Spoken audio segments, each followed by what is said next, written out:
అర్థమవుతుందా లేదా?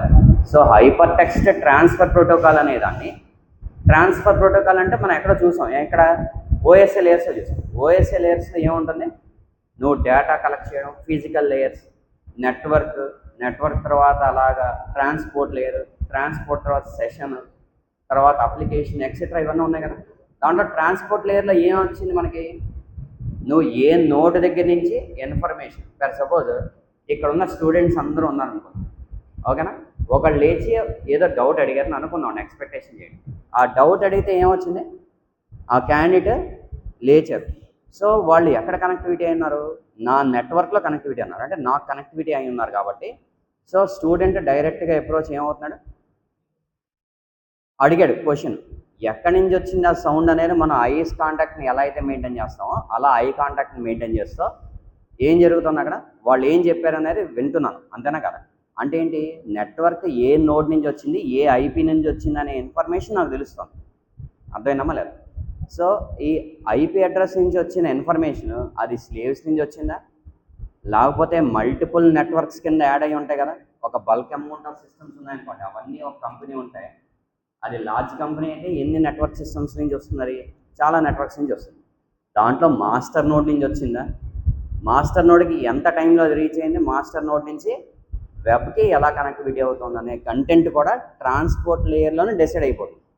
అంటే ట్రాన్స్పోర్ట్ లేయర్లో అథెంటికేట్ చేస్తాయి, ఎవరైనా ఆథరైజ్డ్ పర్సన్ నుంచి వచ్చిందా. ఇప్పుడు బయట నుంచి కూడా ఒక హార్న్ వినబడింది అనుకోండి, అది కూడా ఒక సౌండింగే, మనం కూడా కాన్సన్ట్రేషన్ అటువైపు చేస్తాం, కానీ దాన్ని ఏం చేస్తాం, మనం నెగ్లెక్ట్ చేస్తాం. ఎందుకంటే it is not properly connected in the network, it is an intruder. అర్థమైందమ్మా లేదా? ఆ నెట్వర్క్లోకి ఆ బయట హార్న్, బస్ హార్ను, లేకపోతే ఏదైనా స్టాంగ్స్ లాంటివి వచ్చాయనుకోండి, ఏమవుతుంది మనకి, బయట ఒక పిడుగులాగో లేకపోతే ఇంకోటో శబ్దం వచ్చిందనుకోండి, it is not relevant to the network, actual నెట్వర్క్కి రెలవెంట్ కాదు అది, అవునా కదా. సో అలాంటి అనాథరైజ్డ్ థింగ్స్ ఏదైనా ఉన్నా సరే నెట్వర్క్లో, వాటన్నిటిని ఏది అబ్జర్వేషన్ చేస్తూ ఉంటుందంటే ట్రాన్స్పోర్ట్ లేయర్ అబ్జర్వ్ చేస్తూ ఉంటుంది. అర్థమైందమ్మా లేదా? క్లియర్ అని చెప్పేది. ట్రాన్స్పోర్ట్ లేయర్ అంటే అర్థమైంది కదా, హైపర్ టెక్స్ట్ ట్రాన్స్పోర్ట్ లేయర్, అంతేనండి కదా, హెచ్టిటిపి. హైపర్ టెక్స్ట్ అంటే ఏంటి, ఇప్పుడు చాలామంది స్టూడెంట్స్ హైపర్ యాక్టివ్గా ఉన్నారు అంటారు. సో హార్సెస్ చాలా హైపర్ యాక్టివ్గా ఉంటారు అంటారు. So why, because of something hyper text అనేది. హైపర్ యాక్టివ్ అంటే ఏంటి దాని మీనింగ్, సో ఉన్న స్టేజ్ కంటే కూడా దాని next level of energy levels ఉంటే కనుక మనం హైపర్ అని చెప్పేసి అంటాం, అవునా. సో అంటే hyper text is nothing but ఏంటి, సంథింగ్ మనం ఏదైతే డేటా ప్యాకెట్స్ పంపిస్తున్నామో దానికి ఎడిషనల్గా కొంత పార్ట్ యాడ్ ఆన్ అవుతుంది. ఆ పార్ట్ ఏంటంటే ఏ ఐపీ నుంచి వచ్చింది, లేకపోతే దానికి సంబంధించిన బేసిక్ డీటెయిల్స్ ఏంటి, ఆ ప్యాకెట్ అనేది ఎక్కడ దాకా ట్రాన్స్ఫర్ అవ్వాలి, ఎక్కడికి రీచ్ అవ్వాలి, ఎంతవరకు దాన్ని ప్రాపగేట్ చేయాలి అనేది. ఫర్ సపోజ్ నీ ఇన్ఫర్మేషన్ని నువ్వు నా ఒక్కడికే చెప్పాలనుకోండి, సో నా ఐపీని బేస్ చేసుకుంటూ మీరు నాకు కమ్యూనికేట్ చేస్తే ఓన్లీ నా ఐపీ దగ్గరికి అయితే వచ్చి ల్యాండ్ అవుతుంది, మిగతా ఐపీస్ దగ్గరికి వెళ్తాం. అదే మీరు బ్రాడ్కాస్ట్లో చేశారనుకోండి, అంటే అందరికీ ఓపెన్ అప్ చేశారనుకోండి, ఏమవుతుంది, ఈచ్ అండ్ ఎవ్రీ ఐపీకి కూడా ఇన్ఫర్మేషన్ పాస్ అని అవుతుంది. నేను ఏదైనా ఒక నోటీస్ పంపించాలనుకోండి, ఆ నోటీస్ ఏం చేస్తాను, గ్రూప్లో షేర్ చేస్తాను లేదా. సో ఆ గ్రూప్లో షేర్ చేసింది ఏ గ్రూప్లో షేర్ చేయాలి, నేను ఏదైతే నెట్వర్క్ అని అనుకుంటున్నానో ఆ నెట్వర్క్కి సంబంధించిన గ్రూప్ నేమ్ని క్లిక్ చేసి దాంట్లో నేను మెసేజ్ పెడతాను, అంతేనా కదా.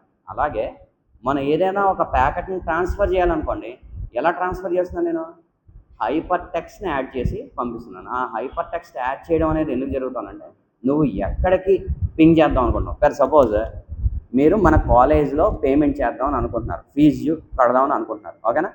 ఏం చేస్తారు, ముందు ఒక వెబ్సైట్లోకి వెళ్తున్నారు కదా, అవునండి కదా. ఏం చేస్తున్నారు, డైరెక్ట్గా ఫీలోకి వెళ్ళట్లేదు, ఒక వెబ్సైట్కి వెళ్తున్నారు, అవునా కదా. ఆ వెబ్సైట్కి ఏమవుతుంది, దానికి ఒక ఐపీ అడ్రస్ ఉంటుంది, అవునా కదా. మీరు అబ్జర్వ్ చేస్తే దానికి ఒక ఐపీ ఉంటుంది, దాన్ని మీరు ఏం చేస్తారు, అది డైరెక్ట్ అయ్యి ఆ ఐపీని మ్యాప్ చేస్తుంది. సో హైపర్ టెక్స్ట్ క్రియేట్ అయింది కదా, దీనికి ఆ 11 సంథింగ్ ఎంతో ఒక సిరీస్ ఉంటుంది కదా, ఆ ఐపీ బేస్ చేసుకుని ఆ ఐపీని అది క్రియేట్ చేసి పెట్టింది. అర్థమవుతుందమ్మా లేదా? క్లియరా నాన్న, నీకు అర్థమవుతుందా? Hyper text is nothing but and IP based header file ఉంటుంది అనమాట వాటిలో, ఓకేనా.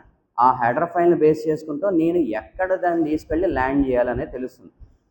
ఇన్ని వెబ్సైట్స్ ఉన్నాయి కదా, దాంట్లో మన కాలేజ్ వెబ్సైటే అది ఎనేబుల్ చేస్తుంది, ఎందుకంటే the text which we have mentioned clearly అది హైపర్ టెక్స్ట్ కింద యాక్ట్ చేస్తుంది అన్నమాట. ఆ హైపర్ టెక్స్ట్కి ఒక ఐపీ బేస్ ఉంటుంది, దానికి ఒక హెడర్ ఫైల్స్ ఇవన్నీ ఉంటాయి. ఆ హెడర్ ఫైల్స్కి సంబంధించిన ఇన్ఫర్మేషన్ తోటి మనకు ఒక వెబ్ పేజ్ అనేది ఓపెన్ అవుతుంది. అర్థమైందమ్మా? అర్థం కాదు. సో హైపర్ టెక్స్ట్ ట్రాన్స్ఫర్ ప్రోటోకాల్స్లో ఏం జరుగుతుంది అక్కడ, నేను డేటా ఏదైతే ఇచ్చానో అక్కడికి వెళ్ళి ల్యాండ్ అవ్వడం కానీ అక్కడి నుంచి ఇన్ఫర్మేషన్ నాకు రావడం కానీ జరుగుతూ ఉంటుంది అనమాట. ఓకేనా? ఇదంతా థర్డ్ యూనిట్లో ఉండదు. దీంట్లో బేసిక్స్ అన్నీ కూడా వాడు డెఫినేషన్స్లో ఇచ్చాడు. వాట్ ఈజ్ వాట్ అనేది చాలా క్లియర్గా అర్థమవుతుంది, వినండి. సో ఈ ఇంట్రడక్షన్ పార్ట్లో అప్లికేషన్ యాప్ అని ఉంది. ఓకేనా? Application or app. ఇప్పుడు మన మొబైల్ ఫోన్లోనే షేర్ ఇట్ అనే ఒకటి ఉందనుకుందాం, ఎగ్జాంపుల్. ఉంటుందా? తెలుసు కదా అందరికీ. So share it, what it means, it gives the or it sends the information to the other devices or it sends the information to the other devices. ఒక్కటే దానికి కానీ అంతకంటే ఎక్కువ దానికి కానీ మనం షేర్ చేసే అవకాశం ఉండదు, అంతేనా కదా? సో ఏం జరుగుతుంది అక్కడ, డివైస్ని మ్యాపింగ్ జరుగుతుంది, అంతేనా కదా? అంతేనా? అదొక టూల్, అదొక అప్లికేషన్, అర్థమవుతుందా? సో దానిలో మీరు దృష్టిలో పెట్టుకోండి. It refers to A software for applications, అంతేనా కదా? అదొక సాఫ్ట్వేర్ అప్లికేషన్. ఏ సాఫ్ట్వేర్ అప్లికేషన్? మీరు ఆండ్రాయిడ్ వాడుతుంటే ఆండ్రాయిడ్ ఓఎస్కి రిలేటెడ్లో ఉన్న ఒక అప్లికేషన్ అది. ఓకేనా? ఐఓఎస్ వాడుతుంటే ఐఓఎస్కి రిలేటెడ్లో ఉన్న ఒక అప్లికేషన్, అదొక సాఫ్ట్వేర్ అప్లికేషన్, అంతేనా కదా? ఫర్ అప్లికేషన్స్ సచ్ యాజ్, మనకి ఏ టైప్ ఆఫ్ అప్లికేషన్ అది? షేర్ ఇట్ అనేది ఒకటి, యూట్యూబ్ అనేది ఒక అప్లికేషన్, అలాగే అమెజాన్ అనేది ఒక అప్లికేషన్, అర్థమైందా లేదా? సో ఆ టూల్ కింద కన్వర్ట్ అవుతుంది అది, అర్థమైందా? Application such as creating and sending an SMS, measuring and sending the measured data, receiving A message from A specific sender etcetera అని అన్నాడు. స్పెసిఫిక్ సెండర్ నుంచి ఇన్ఫర్మేషన్ పాస్ చేయొచ్చు. ఇప్పుడు అమెజాన్ వెబ్సైట్ ఉందనుకోండి, వాడు ఏం చేస్తాడు? వాడు వెబ్సైట్ నుంచి అన్ని ప్రోడక్ట్స్ని లాంచ్ చేసి పెడతాడు, అవునా కదా? So it is nothing but మన ఒక కస్టమర్ ఒక లాగిన్ ద్వారా మనం ఎంటర్ అవుతున్నాం. వాడు ఏం చెప్తున్నాడు అక్కడ? Message from A specific sender. Message అంటే ఏంటి ఇక్కడ? వాడు మెసేజ్ పెట్టడం అని కాదు, వాడు మనకి ప్రొడక్ట్ని చూపించేయడం అంటే it is nothing but message ఇచ్చినట్టే మనకి. అది ఉండడం వల్ల మనం చూస్తున్నాం దాన్ని, ఓకేనా? సో అలాగా ఇట్ ఈజ్ అన్ అప్లికేషన్, అవునండి కదా? మీరు మన మొబైల్ యూజ్ చేసి దాంట్లో అప్లికేషన్ తీసుకున్నా సరే అదే మీనింగ్, ఓకేనా? ఫర్ సపోజ్ ఒక చిన్న ఎగ్జాంపుల్ చెప్తున్నాను. ఒక ఆర్డినో బోర్డ్, ఒక హార్డ్వేర్ ఉంది. ఫర్ సపోజ్ ఇదే ఒక మైక్ ఉంది, ఓకేనా? ఇది ఒక హార్డ్వేర్ యూనిట్, అంతేనా కాదా? దీంట్లో ఏదైనా సాఫ్ట్వేర్ ఉందా? దీంట్లో లేదు. దీంట్లో హార్డ్వేర్లో ఏమేమి ఉన్నాయి? దీంట్లో ఒక మైక్ ఉంది, ఒక బ్లూటూత్ కనెక్టివిటీ ఉంది, అంతేనా కాదా? ఒక మైక్, ఒక బ్లూటూత్ కనెక్టివిటీ ఉంది, ఓకేనా? లేకపోతే మనోడు అన్నట్టుగా ఇట్ ఈజ్ ఏ రిసీవర్. సింపుల్గా చెప్పాలంటే యాక్చువల్గా ఇది రిసీవర్ కాదు, ఇది ట్రాన్స్మిటర్. అక్కడ ఉన్న డివైజ్ రిసీవర్, ఓకేనా? సో ఈ ట్రాన్స్మిటర్ దగ్గర ఏముంటున్నాయి? ఒక మైక్రోఫోన్ ద్వారా నేను ఇన్ఫర్మేషన్ పాస్ చేస్తాను, ఓకేనా? అంటే ఈ పర్టికులర్ డివైస్ యొక్క అప్లికేషన్ ఏంటి అంటే it receives the voice signals or it receives the sound signals. ఫ్యాన్కి సంబంధించిన సౌండ్ కూడా ఇది రిసీవ్ చేసుకోగలదు. బయట నుంచి వచ్చిన నాయిస్ ఏదైతే ఉందో అది కూడా రిసీవ్ చేసుకోగలదు. అందుకనే సౌండ్ సిగ్నల్స్ని ఇది రిసీవ్ చేసుకుంటుందని చెప్పాను. సౌండ్ను రిసీవ్ చేసుకుంటుంది ఎలాగా? త్రూ మైక్ ద్వారా. ఇక్కడి నుంచి ఎలా ట్రాన్స్మిట్ చేస్తుంది? వైర్లెస్గా ట్రాన్స్మిషన్ చేస్తుంది. ఎందుకంటే it consisting of some Bluetooth range ఉంటుంది కాబట్టి మనం ఆ చివరి నుంచి వెళ్తున్నా సరే it can detects and it transfers the data what it receives. అర్థమైందమ్మా లేదా? క్లియర్ కదా? సో ఇప్పుడు మాట్లాడిన ప్రతి ఒక్కటి అక్కడికి వెళ్తాం కదా, ఇది కూడా అప్లికేషన్ అనే అంటాం. ఇది ఏం చేస్తుంది? Sending A message to the from one device to the another device చేస్తాం. దీన్ని మన అప్లికేషన్ అని అంటాం. సాఫ్ట్వేర్కి సంబంధించిందైనా ఉండొచ్చు, హార్డ్వేర్కి సంబంధించిందైనా ఉండొచ్చు. కానీ ఈ రెండు కమ్యూనికేట్ అవుతున్నాయా? సాఫ్ట్వేర్ కమ్యూనికేట్ అవుతుందా, హార్డ్వేర్ కమ్యూనికేట్ అవుతుందా అనేది డజంట్ మ్యాటర్. బట్ అప్లికేషన్ అనేది దీంట్లో ఏం డెవలప్ చేశారో ఇక్కడి నుంచి ఏదైనా ఇన్ఫర్మేషన్ వస్తే ఆ ఇన్ఫర్మేషన్ అక్కడికి పాస్ ఆన్ చేయమని చెప్పేసి డివైస్ క్రియేట్ చేశారు. It is also one of the application. Next చూడండి, అప్లికేషన్ ప్రోగ్రామింగ్ ఇంటర్ఫేస్ అని అన్నాడు. Application programming interface. ఇప్పుడు ఈ డివైస్లో మైక్రోఫోన్ని రిసీవ్ చేసుకున్న కంటెంట్ అది డిజిటల్ ఫార్మేట్లో కన్వర్ట్ అయ్యి ట్రాన్స్ఫర్ అయ్యి మళ్ళీ అక్కడ మన వీడియోకి అనుగుణంగా ఎగ్జాక్ట్గా సింక్ అవుతూ అక్కడ వాయిస్ జనరేట్ అయ్యేటట్టుగా రిసీవ్ చేస్తాను, అంతేనండి కాదు. అంటే అక్కడ యూజ్ చేసిన అప్లికేషన్కి మన వాయిస్ ఎగ్జాక్ట్గా సింకనైజేషన్ అయ్యి అది మ్యాప్ చేసేస్తాను, అవునా కదా? దాని మీనింగ్ ఏంటి? దీనికంటూ ఒక కోడ్ రాయాలి. ఇక్కడి నుంచి అక్కడికి ట్రాన్స్మిషన్ ఎంత స్పీడ్గా నువ్వు పంపించాలి, దీంట్లో ఏదైనా నాయిస్ని నేను క్యాన్సిలేషన్ చేసి పంపించాలా లేదా అనేది నేను రాయాలి ఇక్కడ. అవునా? దాన్నే ఏపీఐస్ అంటారు. ఏమంటారమ్మా? ఏపీఐ అంటారు. ఆ ఏపీఐ ఏం చేస్తుందంటే ఒక అప్లికేషన్ తగ్గట్టుగా ప్రోగ్రామ్ రాసి మనం వీటిలో డంప్ చేయగలిగితే it can sends the data successfully to the another devices or another device. ఒక్కదానికి కానీ అంతకంటే ఎక్కువ వాటికి కానీ పంపించగలం అనమాట. సో అప్లికేషన్ ప్రోగ్రామింగ్ ఇంటర్ఫేస్ అంటే అదే. refers to a software component which receives a message from one end, for example from an application or a client or input. And API consists of GUIs ఉన్నాయన్నాడు. ఓకేనా? GUI అంటే ఏంటి? Graphical user interfaces. అంటే దాంట్లో ఏముంటాయి? ఒక representation ఉంటుంది. GUI ఉందంటే ఏంటి? ఒక డిస్ప్లే ఉండడము, లేకపోతే ఒకలాంటి అంటే మనకు అర్థమయ్యే విధంగా కంటికి కనపడే విధంగా రిప్రజెంటేషన్ అవ్వడము ఉంటుందన్నమాట. సో ఆ ఉన్నవి ఏమేమి ఉంటాయి? Button, check boxes, text boxes, dialog boxes, displays ఏవైనా ఉంటాయి అవి. ఓకేనా? ఇప్పుడు ఇక్కడ కనెక్టివిటీ అయ్యి ఉందా లేదా అనేది ఎలా తెలుస్తుంది నాకు? అక్కడ ఏదో ఒక చిన్న ఎల్ఈడి పెట్టాడు కాబట్టి I can sense as a it was connected. ఓకేనా? అలాగే అక్కడ రిసీవ్ అవుతోంది, అక్కడ రికార్డ్ అవుతుంది అంటే ఏంటి? అక్కడ కొన్ని సెకండ్స్ అనేది అవుతున్నాయి కాబట్టి అది రికార్డ్ అవుతుందన్న ఇన్ఫర్మేషన్ నాకు తెలుస్తుంది. ఓకేనా? So it is an nothing but an GUI interface అంటారు దాన్ని. And API may get input to or from a server or a user. User నుంచి అయినా కావచ్చు, సర్వర్ నుంచి అయినా ఉండొచ్చు. ఓకేనా? సో అలాగే next an API it then initiates actions and may send the message. For example, application software server or a client at the other end అని చెప్పేసి అన్నాడు. ఓకేనా? అదర్ ఎండ్లో ఏమో ఉంటాయి? ఒక సర్వర్ ఉండొచ్చు, ఒక సిస్టమ్ ఉండొచ్చు, ఏదైనా కావచ్చు. ఓకేనా? ఇప్పుడు ఎవరు ఉన్నారంటే సపోజ్ మీరే ఉన్నారనుకోండి, మీరు రిసీవర్స్ అంటే you all people are receivers. అర్థమవుతుందా లేదా? సో నేను మెసేజ్ పంపిస్తున్నాను, మీరు రిసీవ్ చేసుకుంటున్నారు అక్కడ. ఓకేనా? సో ఇది అప్లికేషన్ ఏపీఐస్ అంటారు. ఏపీఐ అనేది చాలా ఇంపార్టెంట్ ప్రతి దాంట్లో. సో నెక్స్ట్ చూడండి, object model. Object model is nothing but ఏంటంటే it consisting of some values ఉంటాయి, లేకపోతే it consisting of some data ఉంటుంది, సింపుల్గా చెప్పాలంటే. ఓకేనా? అదొక రిప్రజెంటేషన్ చేసినట్టుగా అవుతుంది. దాంట్లో ఏమేమి ఉంటాయంటే creation of one or more objects instances కూడా ప్రిపేర్ చేసి మనం పంపించవచ్చు అని చెప్తాడు. ఓకేనా? అంటే ఇన్స్టెన్సెస్ క్రియేట్ చేయడం అంటే మనకు కావాల్సిన విధంగా మనం క్రియేట్ చేసుకుని పంపించాలి.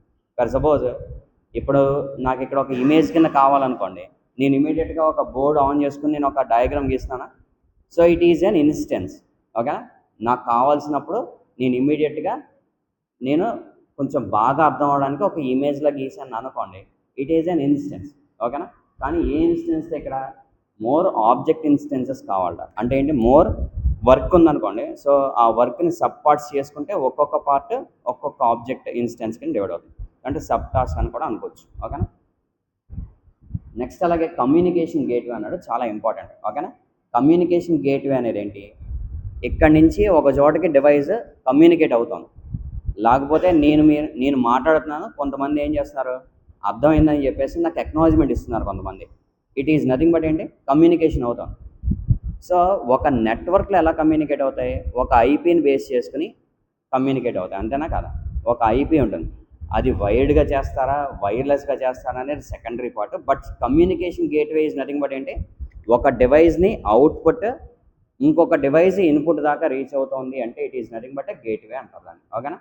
ఆ గేట్వే అనేది ఏంటంటే అన్ని లేయర్స్ మళ్ళీ దాంట్లో ఉంటాయి. ఆ గేట్వేలో అన్ని లేయర్స్ ఉంటాయి. మళ్ళీ లేయర్స్ అంటే ఏంటి? ఓఎస్ఏ లేయర్స్ ఉన్నాయి కదా, మనకి 7 లేయర్స్ ఉన్నాయి కదా, ఆ 7 లేయర్స్ మళ్ళీ గేట్వేలో కూడా ఉంటాయి. అర్థమైందా?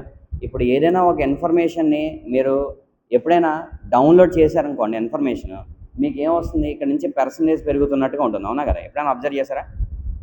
ఒక లైన్ ఏదో ఉండి ఆ లైన్ ఎలా ఇంప్రూవ్ అవుతున్నట్టుగా కనబడుతుంది. ఎప్పుడైనా అబ్జర్వ్ చేశారు కదా? లేకపోతే డౌన్లోడ్ అవుతున్న సింబల్ కనబడుతూ ఉంటుంది, ఇంత పర్సంటేజ్ అయిందని కూడా చెప్తూ ఉంటుంది మనకి, అవునా? అది దేని గురించి? ఇట్ ఈజ్ ఏ గేట్వే అనమాట. అంటే ప్రతిదీ కూడా ఇన్స్టలేషన్ అయిపోయిన తర్వాత ఒక సెకండ్ ఆగుతుంది, అవునా కదా? మీరు అబ్జర్వ్ చేశారా? ఒక కొన్ని సెకండ్స్ ఆగిన తర్వాత అప్పుడు మనకి అదొక ఫోల్డర్లో చూపిస్తుంది, అప్పటిదాకా చూపించదు. అంటే డౌన్లోడ్ అయిపోయిన తర్వాత కొంత గ్యాప్ ఉంది కదా, ఆ గ్యాప్ ఏంటి? గేట్వే దగ్గర నుంచి ప్రాపర్గా స్టోరేజ్ అవడం. గేట్వే దాకా వచ్చిందే మనకి కనబడుతూ ఉంటుంది. అర్థమైనా లేదా? గేట్వే దాకా వచ్చిందే మనకి కనబడుతుండదు. ఫర్ సపోజ్ యూట్యూబ్ ఉందని అనుకుందామండి, ఓకేనా? ఏం చేస్తారు, అది ఓపెన్ చేసిన తర్వాత పక్కన మనకి రెడ్ కలర్లో థిక్గా వెళ్ళేదంతా కూడా అప్పటికప్పుడు మనం చూసేది. కానీ ఒక వైట్ కలర్ లైన్ కూడా వెళ్తూ ఉంటుంది కదా, ఆ వైట్ కలర్ లైన్ ఏమవుతుంది, టెంపరీగా ర్యామ్స్ లొకేషన్లో స్టోరేజ్ అవుతుంది అంటున్నాం కదా. It is nothing but a గేట్వేలో స్టోరేజ్ అయిపోయింది మనకి. అర్థమైందమ్మా లేదా? అవతల వాడు పంపించేసాడు ఇన్ఫర్మేషన్ని, ఆ ఇన్ఫర్మేషన్ అంతా ఎక్కడ వచ్చేసింది, వాడికి దగ్గర ఉన్న గేట్వేకి వచ్చేసింది. ఆ గేట్వే దగ్గర నుంచి మన యాంటీనా దగ్గర ఉన్న గేట్వేకి వచ్చేసింది. అది ఆ వచ్చిన ఇన్ఫర్మేషన్ ఏమవుతుంది, వైట్ కలర్ లైన్లో రిప్రజెంటేషన్ అవుతుంది, ఇక్కడ దాకా లోడ్ అయ్యిందనే విషయం. అవునా కదా? మీకు సడన్గా ఇంటర్నెట్ ఆగిపోయినా సరే ఆల్రెడీ గేట్వేలో ఉంది కాబట్టి ఇన్ఫర్మేషన్ మనకి ఏమవుతుంది, అది ర్యామ్లో లొకేట్ అయ్యి ఉంది కాబట్టి మనకి ఇన్ఫర్మేషన్ వస్తుంది. అర్థమైనా లేదా? It is not in the actual మెమరీలో ఉండదు, ర్యామ్ లొకేషన్లో స్టోరేజ్ అయి ఉంటుంది. ఆ ర్యామ్ లొకేషన్లో స్టోరేజ్ అయిన కంటెంట్నే గేట్వే అని చెప్పేసి కూడా అంటాం. ఓకేనా? గేట్వేస్ ఎక్కడెక్కడ ఉంటాయంటే ర్యామ్ లొకేషన్స్ ముందు లొకేషన్లో ఉంటాయి అన్నమాట. గేట్వేలో వచ్చిన ప్రతిదీ ర్యామ్లో స్టోరేజ్ అవుతుంది, అది మనకి రిప్రజెంటేషన్ అవుతుంది. ఓకేనా? అది టెంపరీ మెమరీ కావచ్చు, పెర్మనెంట్ మెమరీలో అయినా కావచ్చు, కానీ ముందు మనకి ఏమవ్వాలి, గేట్వేలో స్టోరేజ్ అవ్వాలి. అది ఐపీ బేస్ చేసుకునే ఉంటుంది. అది వైడ్ కమ్యూనికేషన్ కావచ్చు, వైర్లెస్ కమ్యూనికేషన్ కావచ్చు, అది దీంట్లో ఉంది. క్లయింట్ అని అన్నారు. క్లయింట్ ఈజ్ నథింగ్ బట్ ఏంటి, క్లయింట్ అంటే what our objects was created, ఆ ఆబ్జెక్ట్స్ క్రియేట్ అయిన దాన్ని యూజ్ చేసుకునే వాళ్ళందరినీ మనం క్లయింట్స్ అని అంటాం. ఇప్పుడు ఏవో ఇన్స్టెన్సెస్ క్రియేట్ చేశారని అనుకోండి, ఆ ఇన్స్టెన్సెస్ని యూజ్ చేసే వాళ్ళందరినీ ఏమంటాం, క్లయింట్స్ అని అంటాం. ఫర్ సపోజ్ మీరు అమెజాన్ అనే ఒక అప్లికేషన్ తీసుకోండి, ఓకేనా? మనందరం ఏమవుతున్నాం, కొంటున్నాం కాబట్టి క్లయింట్స్ అవుతున్నాం. ఓకేనా? క్లయింట్స్లో ఏ టైప్ ఆఫ్ క్లయింట్స్, యూజర్కి సంబంధించిన క్లయింట్స్ కింద ఉంటున్నాం.